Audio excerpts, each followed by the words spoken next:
Que el Señor les bendiga, queridos hermanos en Cristo. Les saluda su amigo el Pastor Ríos. Y bueno, espero que se encuentren muy bien en el momento en que puedan ver este video o donde quiera que ustedes se encuentren. El día de hoy estaré presentando un video que dura aproximadamente 2 minutos de un predicador que se llama Germán Ponce. En este video, él da 10 posturas acerca de por qué el pastorado femenino es correcto.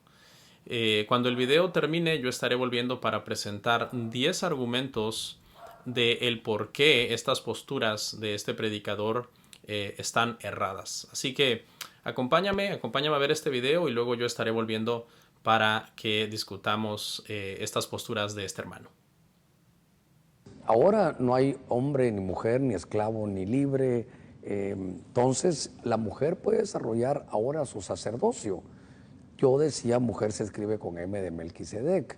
Entonces la mujer ahora también desarrolla un sacerdocio. Porque si tú ves, por ejemplo, cuando el Señor resucita, lo primero que el Señor dice es mujer. Y aquella mujer que era Magdalena, si no estoy mal, y Magdalena viene de Magdaleno, que no solo es torre, es púlpito. Púlpito. Es lindo ver eso, es otro ángulo para poder ver eso.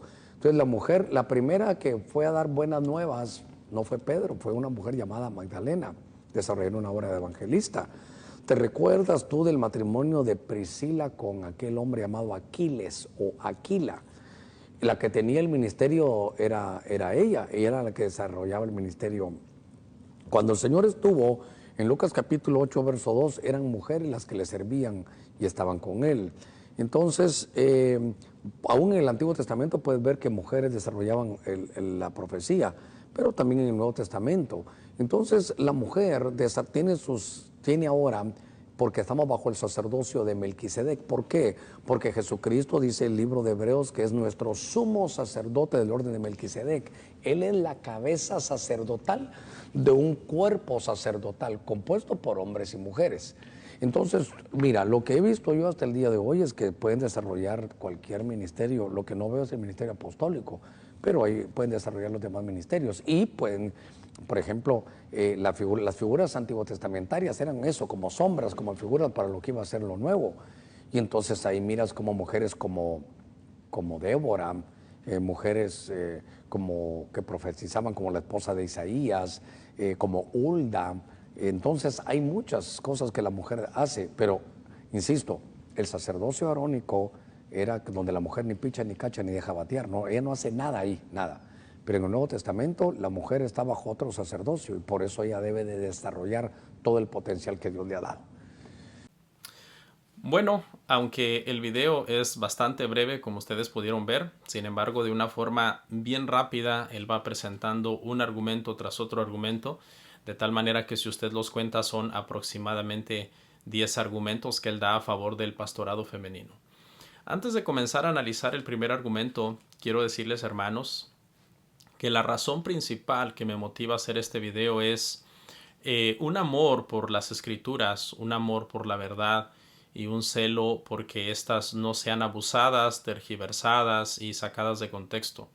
Entonces espero su comprensión, espero que este video sea de edificación para las personas que lo van a mirar y que esto lo hagamos en un espíritu de enseñanza y de aprendizaje y de que nosotros aprendamos entonces a interpretar correctamente las escrituras y a usar en su contexto los versículos de la palabra de Dios. Y bueno, ahora sí vamos a ir entonces argumento por argumento. Tuve a bien escribirlos para no pasar ninguno por alto y entonces los vamos a ir analizando uno por uno. El primer argumento, cuando nosotros comenzamos a escuchar el video, podemos ver que él está citando un versículo bíblico que es Gálatas 3:28. Lo voy a leer. Dice el versículo así: ya no hay judío ni griego, no hay esclavo ni libre, no hay varón ni mujer, porque todos vosotros sois uno en Cristo. Bueno, este es uno de los versículos más citados para poder apoyar el pastorado femenino, pero cuando nosotros aprendemos a leer la Biblia en contexto, una lectura muy rápida de aproximadamente 45 segundos, quizás un minuto, del contexto anterior y del contexto posterior de este versículo, nos hace darnos cuenta que realmente este pasaje de lo que está hablando es de la justificación por medio de la fe y no de los oficiales y de los cargos de las iglesias. Vamos a hacer eso, vamos a leer este versículo en su contexto y vamos a tomar desde el versículo 23 hasta el 29 para que podamos darnos cuenta a qué se refiere Gálatas 3:28. Dice así: pero antes que viniese la fe, estábamos confinados bajo la ley, encerrados para aquella fe que iba a ser revelada. De manera que la ley ha sido nuestro ayo para llevarnos a Cristo, a fin de que fuésemos justificados por la fe.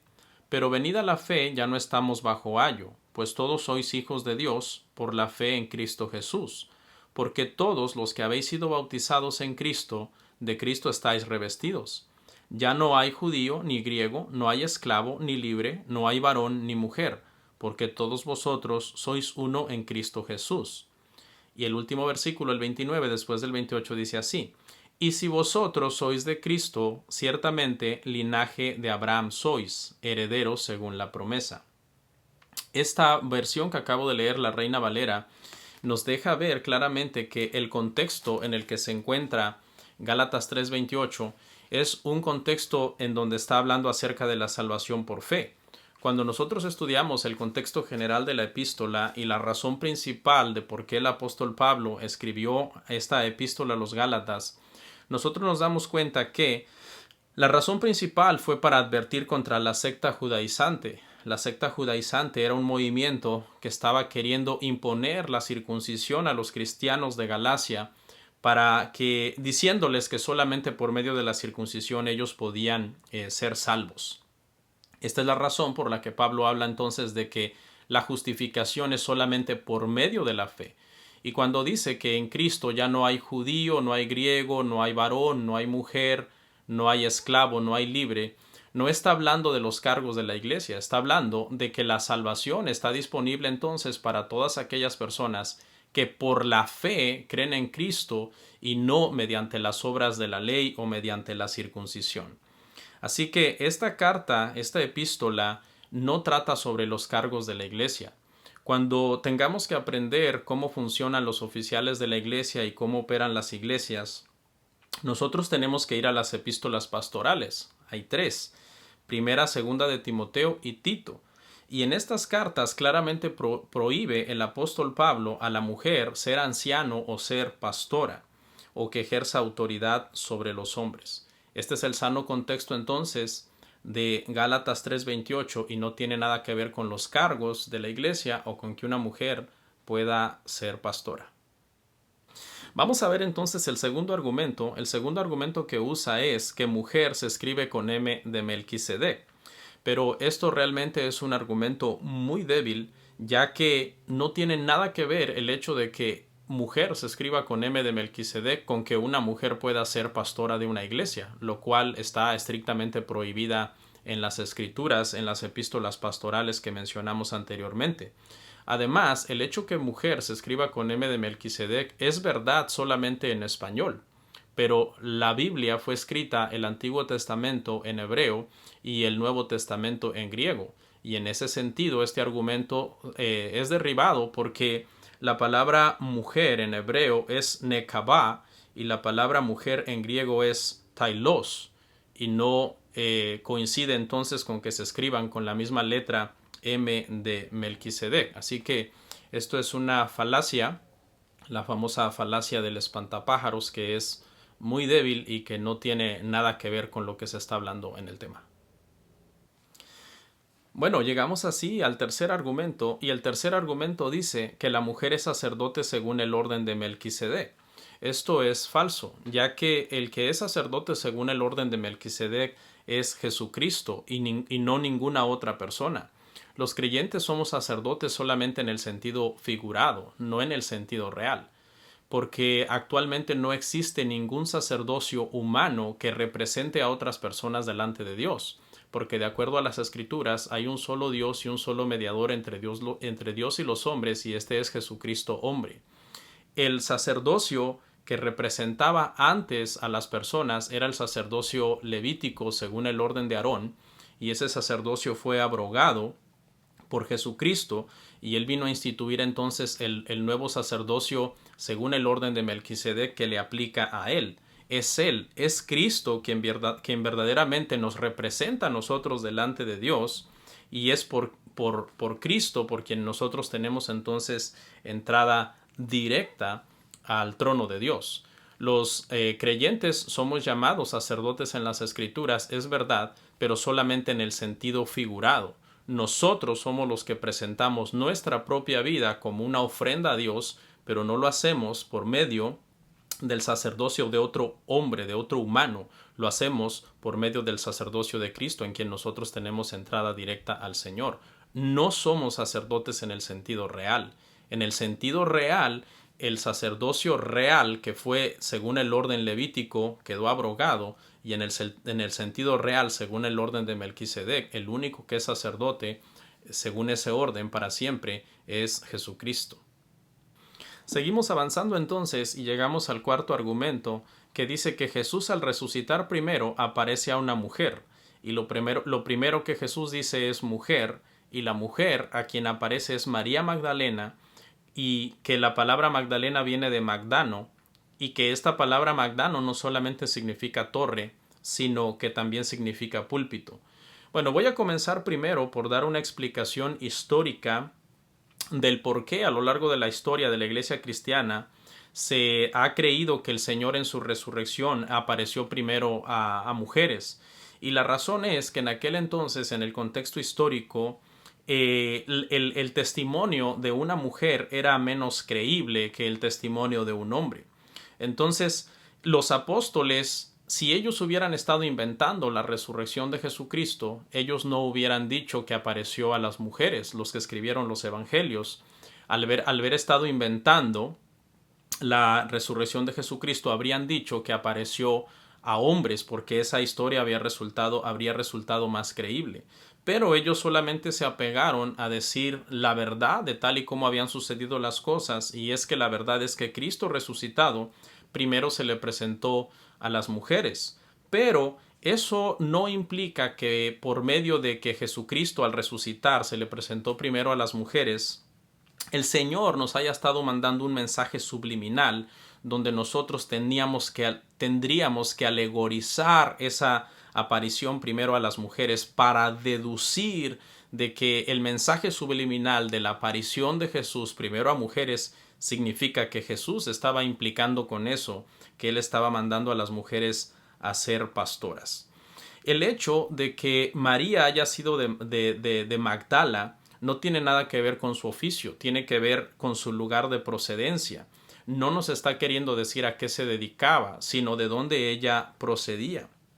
La palabra torre y la palabra púlpito son dos cosas diferentes. La palabra torre en el hebreo es migdal y se refiere a una torre, pero la palabra púlpito viene del latín y significa tribuna.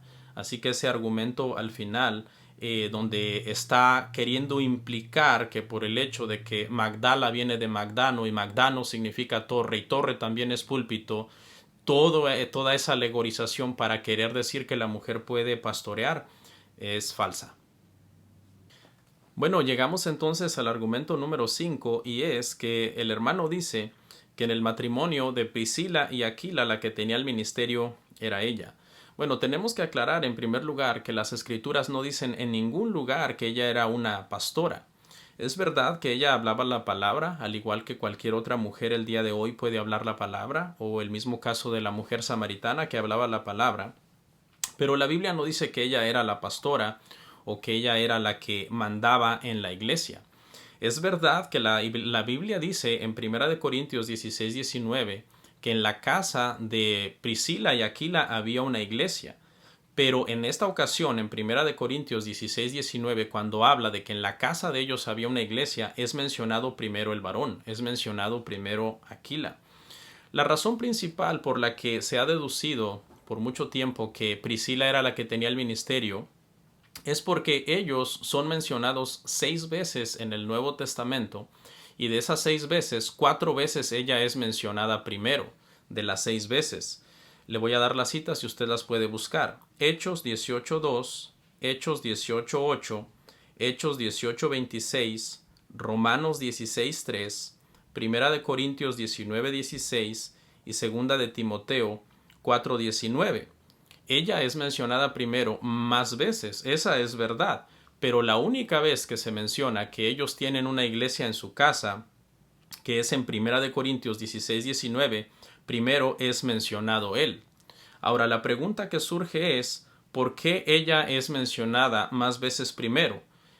La respuesta que ellos deducen es porque ella era la pastora, porque ella era la del llamado, lo cual es una falacia que la Biblia no enseña. La postura clásica a lo largo de la historia del cristianismo ha sido que, basados en que Hechos 18:2 nos enseña que él era judío, eso implica que ella era gentil. Entonces, cuando ellos se desenvolvían ministerialmente en el mundo gentil, donde ella, por ser gentil, era más conocida, se citaba entonces el nombre de ella primero para que sirviera de referencia para poder ubicar a su esposo, que era judío. Pero el hecho de que ella haya sido mencionada 4 veces de las 6 veces en total que son mencionados en el Nuevo Testamento no significa que nosotros podemos brincar a la conclusión exagerada de que ella era la pastora.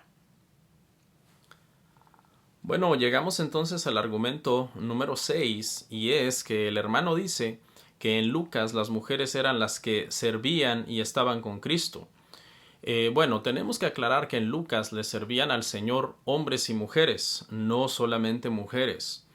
Lucas se centra en ellas porque el Evangelio de Lucas está dirigido a los griegos y la cultura griega era una cultura que por lo general denigraba a la mujer.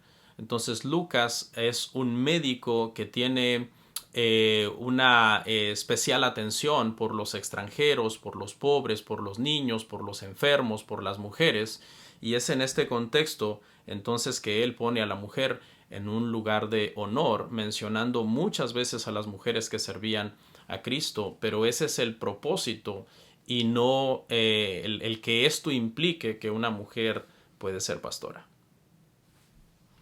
Bueno, llegamos entonces al argumento número 7, y es que el hermano dice que tanto en el Antiguo Testamento como en el Nuevo Testamento las mujeres desarrollaban la profecía.